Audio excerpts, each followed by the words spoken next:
There's a sequence in Beale Street where there's 8 characters sitting in a living room, and I'm a guy who's really never made anything that had featured more than 2 people sitting across a table. But trying to make 8 people sitting in a living room feel as free, as open, as vibrant for the actors to experiment, to play, to fail, as it was when there were only 2 people.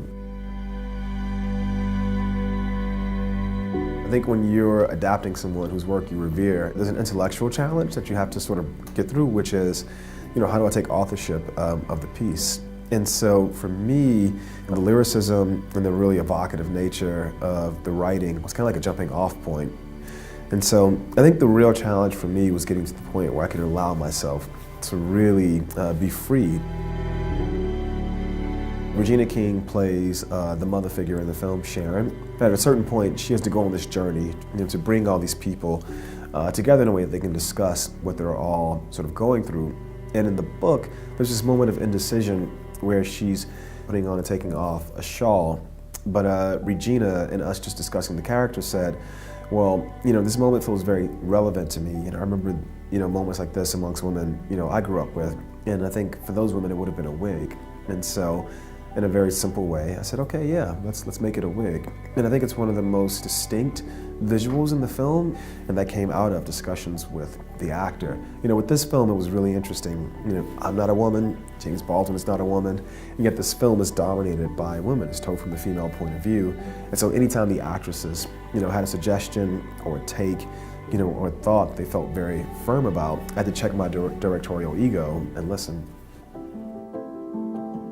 It's interesting, love has somehow become the central theme of at least the 3 features I've made, and I guess quite a few of the short films. It's not intellectually intentional. I guess I'm just drawn to characters who are wrestling with either identity or identity in combination with this idea of either the abundance or the absence of love.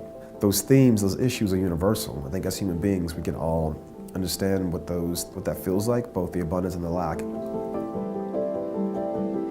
I think what I'm always trying to do, no matter what the scale is, whether we have no money or an abundance of money, is to try to find a way to create an environment where everybody on set, from the actors to the PAs, the cinematographer, everybody feels they have the space and the freedom to do their jobs in a way that allows for inspiration and intuition.